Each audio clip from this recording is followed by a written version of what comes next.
Welcome back to Hannity. So Donald Trump continues to push his plan to combat illegal immigration. Here's what he said last night when asked if the 14th Amendment protects babies born to illegal parents living in the United States. I think you're wrong about the 14th Amendment, and frankly, the whole thing with anchor babies and the concept of anchor babies. They're saying it's not going to hold up in court. Now, it's going to have to be tested, but they say it's not going to hold up in court. Regardless, when people are illegally in the country, they have to go. I'd much rather find out whether or not anchor babies are actually citizens, because a lot of people don't think they are. Here now with reaction, the author of the #1 New York Times bestseller for 2 weeks in a row, Plunder and Deceit. We call him the Great One, Mark Levin. Thank me. How am I? You're looking pretty good. It's the makeup. All right. Now, Rand Paul was right on this. Trump was right on this. Cruz is right on this. Walker's right on this.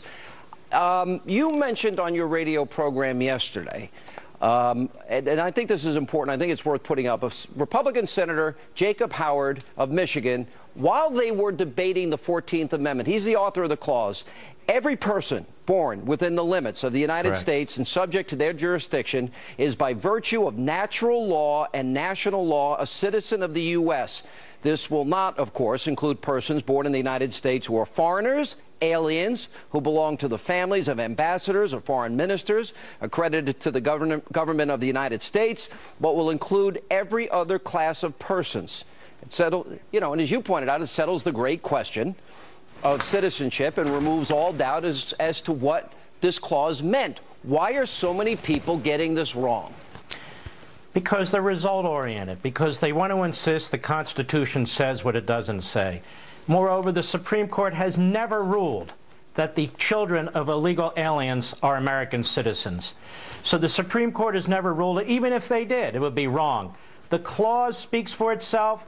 The author of the clause made it abundantly, unequivocally clear. And let me add one other thing. Let's read the clause together, shall we? All persons born or naturalized in the United States. Let's stop there. If it means what the proponents of birthright citizenship say, it would stop right there. All persons born or naturalized in the United States are citizens. There's no need for anything else. But that's not what it says. Then it says, and subject to the jurisdiction thereof. Now, you have some slip-and-fall lawyers, some phony constitutional lawyers. They have Esquire after their name. They come on TV. They go all over the place. Jurisdiction means geography. Jurisdiction has nothing to do with geography. Zero. It had to do with political allegiance to the United States of America. How do we know it? Because they said it. And they also excluded everybody that the left and some of the Republicans want to include. Now, here's the good news. There's another part of the Constitution. It's Article 1, Section 8, Clause 4. Here's what that says in plain English. The Congress shall have power to establish an uniform rule of naturalization. Now, you know what that means? That means Congress, not the courts, not the president, not ICE. It means the United States Congress has the power to regulate immigration in this regard. And guess what, Sean? In the 1920s, that's exactly what it did. The 14th Amendment excludes Indians, that is, Native Americans, as U.S. citizens because they felt that they had an allegiance to their own national tribes. Okay, great.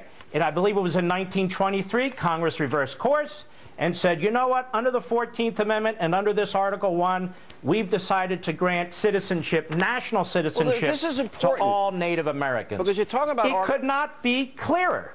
Article 1, Section 8, you're right. It gives the broadest possible power to the Congress to establish the uniform rule of naturalization. This should not be even in debate. And what we're talking about here are people that enter this country illegally, so-called anchor babies. Their children are born here, and people on the left want them to automatically gain citizenship. Part of Trump's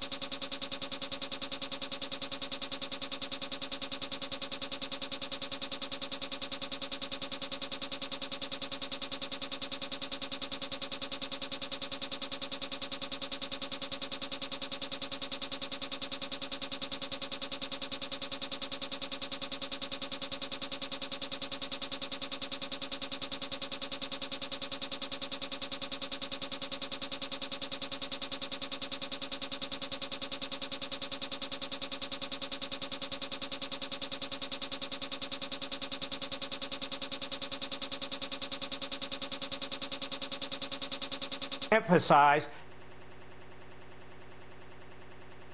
you cannot make children of illegal aliens American citizens automatically. All right, agree completely. What is your take on Hillary Clinton and all that's happening with this email server? I've gone over the individual laws. We had Rudy Giuliani last night, former prosecutor. We went over all the laws involved in all of this. She's being flippant, talking about Snapchat. Oh, do you mean I clean it with a cloth, Ed? And playing dumb. Yeah, right. Yeah, exactly. What is your take? Because the FBI is investigating this. You got the same investigators that looked into the Betrayus case. I think if I was Hillary, I'd be a lot less flippant and a lot more serious about it. I think the problem is the U.S. attorney appointed by Obama in the District of Columbia has not impaneled a federal grand jury, which should be impaneled. She should have to testify in front of it. Maybe she won't be so flip under oath. So should her aides. Apparently now their cell phones and the texting are missing. I don't even know how many servers we're talking about at this point. We have a server in a bathroom. We have a server in a barn. Here's the bottom line. That information belongs to the American people. That information we paid for. That information may or may not be classified. If it's classified, she's in bigger trouble. Even if it's not classified, if she has personal emails on a government server, they belong to us. Now, here's the section of the law that is most problematic for Hillary Clinton, the Federal Penal Code, Section 793. Whoever being entrusted with or having lawful possession or control of any document or information relating to the national defense through gross negligence, not purposeful intent, permits the same to be removed from its proper place of custody or delivered to anyone in violation of his trust, or to be lost, stolen, obstructed, or destroyed, and so forth. Why do we not have a federal grand jury? Why do we have to learn all this piecemeal from the media? We don't even know what kind of investigation is going on. This is serious business. Now it's time for Obama to get off the damn golf course in Martha's Vineyard and do something about this. Don't hold your breath. That's not happening. But that server should have been seized immediately. No, I won't. Let me ask you one quick question. You see the phenomenon. You see the polls. Latest Fox poll, number 1, 2, and 3, you got Trump, Carson, and Ted Cruz, 3 insurgent candidates. Doesn't that speak volumes about the anger that you as a conservative have, I as a conservative have, against Republicans that say all the right things in election years and are timid and weak and incapable of fulfilling basic promises?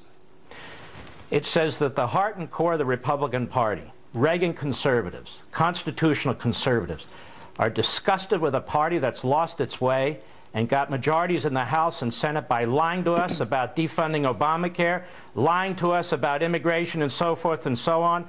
And the American people, including we conservatives, we're looking for a leader, we're looking for a statesman, and we will find one, and we will nominate that person, and hopefully we will elect that person to the presidency. We'll see who it turns out to be, but that's what's going on. We are fed up with the Republican establishment. All right, Mark Levin, the great one. Congratulations. Plunder, Deceit, #1, New York Times bestseller, 2 weeks in a row. Good to see you, Mark.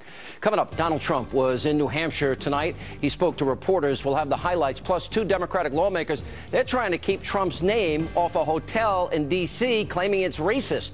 Laura Ingraham, Geraldo Rivera, they go head-to-head next and later tonight.